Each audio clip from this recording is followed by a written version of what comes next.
Pastor, esta pergunta é acerca de uma situação que alguém vive na família e diz assim: tenho na família pessoas pentecostais que, quando tento conversar a respeito de comidas impuras ou aos 10 mandamentos, obtenho como resposta que o Velho Testamento só vigora naquilo que é confirmado pelo Novo Testamento. Argumentam que no Novo Testamento não há mais guerras, nem matanças, nem poligamia, como havia no Velho, e, portanto, é igual com as restantes questões. Bom, há aí algo que esses familiares dessa irmã ou desse irmão dizem que é correto, portanto, que só aquilo que é confirmado no Novo Testamento, só aquilo do Antigo Testamento que é confirmado no Novo é que tem validade. Bom, mas à exceção portanto, dos sacrifícios que apontavam, portanto, para Cristo, e, portanto, todos esses sacrifícios nós temos o hábito de denominar como lei cerimonial. Portanto, isso sim, isso terminou. E a prova maior que nós temos é que quando Cristo expira na cruz do Calvário, o véu do templo é rasgado de alto a baixo, não é de baixo para cima. Podia dar a entender que fosse lá alguém por baixo e que rasgava de baixo para cima. Ali foi mesmo para indicar que era a mão divina que tinha feito isso. Portanto, aquele véu que fazia a separação entre o lugar santo e o lugar santíssimo onde ninguém poderia entrar, a não ser o sumo sacerdote uma vez por ano, poder agora ser visto por todo o povo, portanto, isso era claramente a indicação de que tudo aquilo que se fazia, que estava centrado no santuário terrestre, tinha terminado. Ok? Agora, tudo o resto é confirmado no Novo Testamento. Agora, existem indivíduos, e eu sei que os evangélicos e os pentecostais fazem isso, pegam às vezes em textos do Novo Testamento, distorcem-nos para querer fazer a entender que o Senhor, quando morreu na cruz do Calvário, por exemplo, deixaram de estar em vigor as leis sobre animais limpos, animais imundos. Bom, em primeiro lugar, sou tentado a fazer já aqui uma afirmação de caráter meramente lógico. Quer dizer, a Bíblia dá-me a entender que Jesus morreu na cruz do Calvário para nos salvar a nós da condenação em que todos estávamos incorridos pelo pecado. Ele não veio para mudar a natureza dos animais impuros. Portanto, o porco continua a ser porco, o camelo continua a ser camelo, portanto, os animais imundos, considerados na Bíblia, no Antigo Testamento, em Levítico 11 e em Deuteronômio 14 como impuros, continuam a ser impuros. Portanto, a morte de Cristo não foi para mudar a natureza dos animais, ela foi para nos salvar. Agora, há duas passagens, há mais, mas pelo menos estas duas são muito utilizadas para mostrar, portanto, que houve uma mudança desde a morte de Cristo. A primeira tem a ver com aquela visão que o próprio Senhor Jesus deu a Pedro e que vem relatada em Atos 10.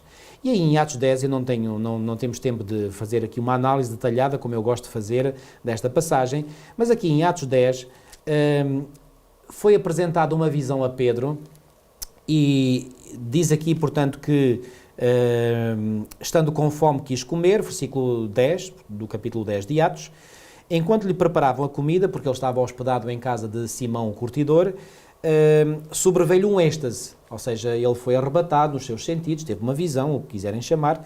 Então viu o céu aberto e descendo um objeto como se fosse um grande lençol, o qual era baixado à terra pelas quatro pontas, contendo toda a sorte de quadrúpedes, répteis da terra e aves do céu. E ouviu-se uma voz que se dirigia a ele: levanta-te, Pedro, mata e come. Mas Pedro replicou: de modo nenhum, Senhor, porque jamais comi coisa alguma comum e imunda. Segunda vez a voz lhe falou: ao que Deus purificou, não consideres comum. Sucedeu isto por 3 vezes e logo aquele objeto foi recolhido ao céu. Pois bem, esta visão que Pedro recebeu é usada pelos evangélicos, pelos pentecostais e por outros para indicar que, portanto, isto é a prova absoluta de que, portanto, agora Pedro já podia comer todo o tipo de animais. Bom, há aqui vários problemas com esta interpretação. O primeiro dos quais é que Pedro não podia comer animais que ele estava a ver num êxtase, numa visão. Portanto, quando a voz diz: Pedro, mata e come, como é que se podem matar animais que são virtuais? Quer dizer, porque estes animais estavam apenas num sonho, portanto, não eram animais reais, que estavam ali à frente de Pedro, não é? Se tivessem ali animais reais e Deus dissesse mata e come, bom, então aí eu já me sentiria inclinado a acreditar que Deus então queria que ele comesse aqueles animais. Mas não se pode matar uma coisa que é virtual, não é? Portanto, esse é o primeiro problema. Segundo, a resposta que Pedro dá fala muito sobre os seus hábitos alimentares. Porque quando ele diz aqui, de modo nenhum, Senhor, ou seja, ele até está aparentemente a contrariar aquilo que o Senhor lhe pede para fazer. Não é aparentemente, é mesmo na realidade, porque ele diz, de modo nenhum, Senhor, porque jamais comi coisa alguma comum e imunda. Ora, esta resposta que Pedro dá-nos aqui um enorme esclarecimento, e o esclarecimento é este. Pedro já tinham passado vários anos desde a morte e a ressurreição e depois a ascensão de Cristo ao céu, e Pedro, neste momento, ainda pode dizer que até aquele momento nunca tinha comido nada comum ou imundo. Portanto, se Deus tivesse realmente permitido que após a sua morte já se pudesse comer a carne de animais imundos, então neste momento Pedro certamente já estava a comer animais imundos. Mas não, ele próprio diz jamais. Este jamais indica que até ali nunca tinha comido. E certamente a partir daqui também não foi comer, como iremos explicar mais à frente. Há aqui uma insistência, mas diz que Pedro não aceitou. Entretanto, o versículo 17 diz assim: enquanto Pedro estava perplexo sobre qual seria o significado da visão. Porquê que Pedro ficou perplexo? Se Pedro tivesse percebido que aquela visão tinha portanto, deveria ser interpretada literalmente, então ele não teria ficado perplexo sobre qual seria o significado da visão.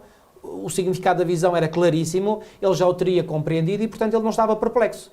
O facto de o texto bíblico nos dizer que Pedro ficou perplexo só mostra que, para Pedro, ele entendia que por detrás daquela visão que ele teve estava um outro significado, ou seja, a visão era apenas um símbolo, mas ele ainda não tinha atingido, não tinha captado o que é que o símbolo significava. E por isso é que ele estava perplexo. Isto parece-me claro, óbvio. E então diz aqui, portanto, enquanto ele estava perplexo sobre qual seria o significado da visão, eis que os homens enviados da parte de Cornélio, tendo perguntado pela casa de Simão, pararam junto à porta.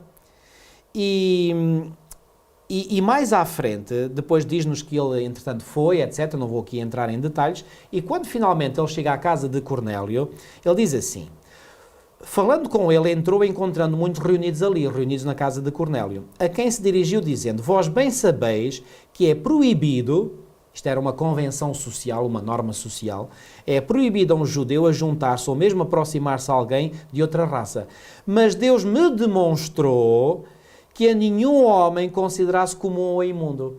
E é interessante que Pedro aqui usa a mesma expressão comum ou imundo que ele tinha usado no versículo 14, quando estava a responder ao Senhor, de modo nenhum, Senhor, porque jamais comi coisa alguma comum e imunda. Então, a mesma expressão comum e imunda que é usada para os animais que ele recusou comer, ele aqui diz que Deus me demonstrou que a nenhum homem, não animal, considerasse comum ou imundo. Então, finalmente, Pedro percebeu qual era o significado da visão. E qual era o significado da visão que o próprio Pedro testemunhou na casa de Cornélio. Aquela visão foi um símbolo que Deus utilizou para quebrar na mente de Pedro um preconceito social que era comum entre os judeus que eles tinham, de que aproximar-se de uma pessoa que não fosse judia, isso era aproximar-se de uma pessoa imunda. Os estrangeiros para os judeus eram considerados imundos. Agora eu faço a pergunta: como é que seria possível que o Evangelho se espalhasse a partir de Jerusalém, como Deus tinha demonstrado claramente aos seus discípulos que era o plano, sereis minhas testemunhas em Jerusalém, toda a Judeia, na Samaria e até aos confins da terra? Como é que estes homens que eram judeus e cheios de preconceitos sociais na sua mente poderiam apresentar o Evangelho a pessoas de outras raças se este preconceito não tivesse, em primeiro lugar, de ser completamente destruído? E o Senhor, através deste tratamento de choque, como eu lhe chamo, desta visão, criou um impacto tremendo na mente de Pedro, porque Pedro até se sentiu certamente ofendido de que Deus estivesse a fazer uma proposição daquelas, como quer dizer: então, Senhor, não és tu próprio que fizeste a distinção entre animais limpos e imundos? Como é que tu te atreves a pedir que eu coma animais imundos? Pedro ficou chocado, mas aquele choque foi propositado. Deus queria abanar a sua mente, e abanou.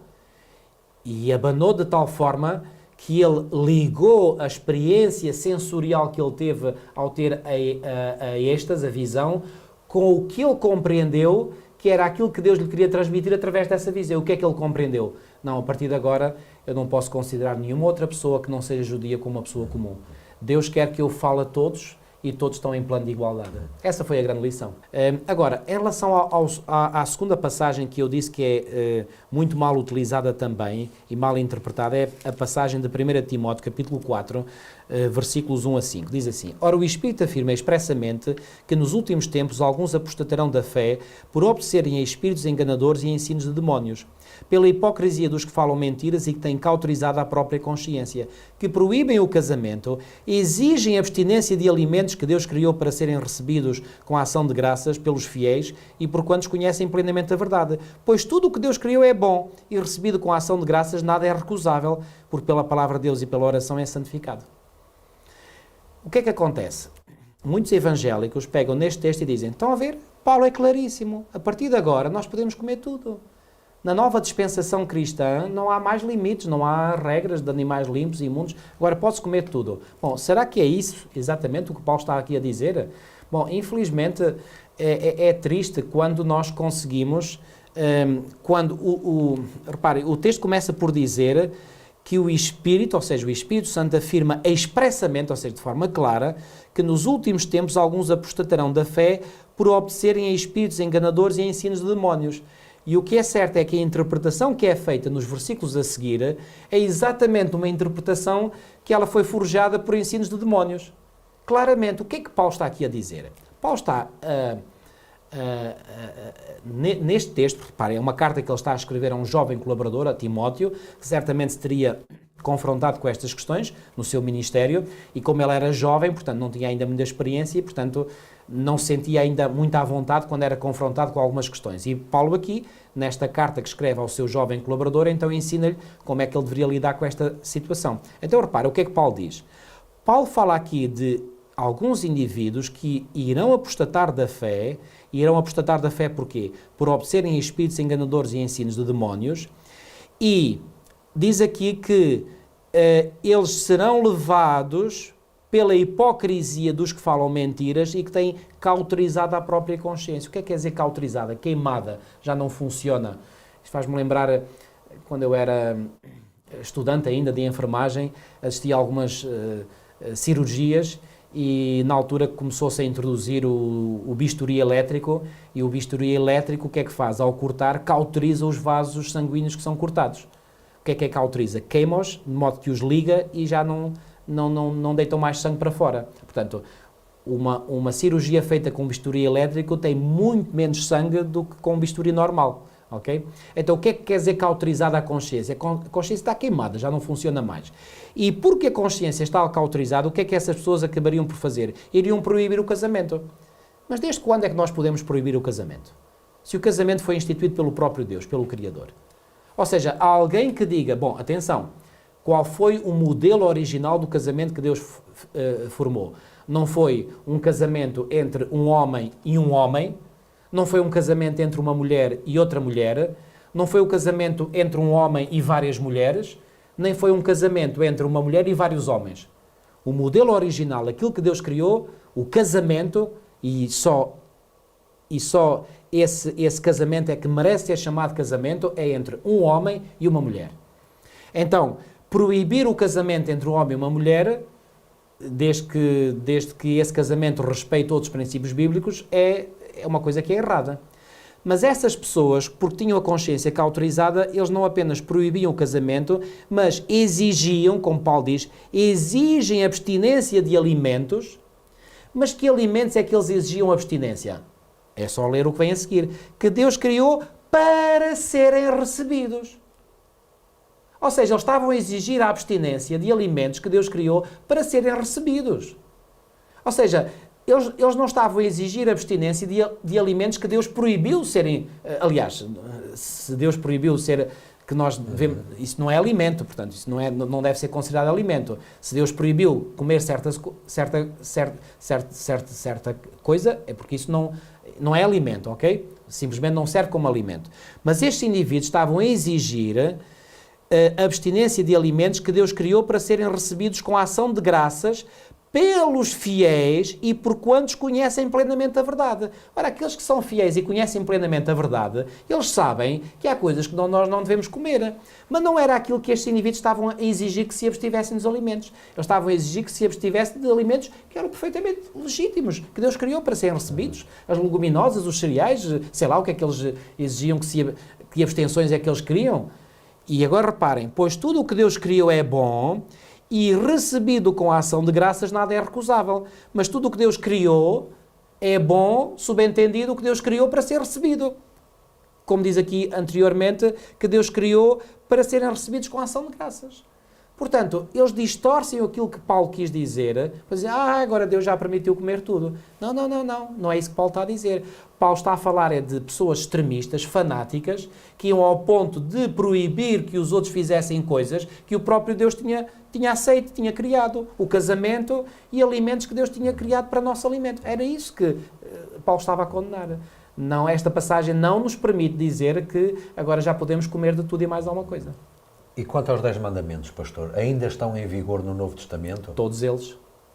O Senhor não disse em Mateus 5,17, não cuideis que vim abrogar a lei, eu vim para cumprir. Mateus capítulo 5 e versículo 17, é muito claro, em pleno Sermão da Montanha, Jesus disse, não penseis que vim revogar a lei, ou os profetas, não vim para revogar, vim para cumprir, porque em verdade vos digo, até que o céu e a terra passem, nem um i ou um til jamais passará da lei, até que tudo se cumpra.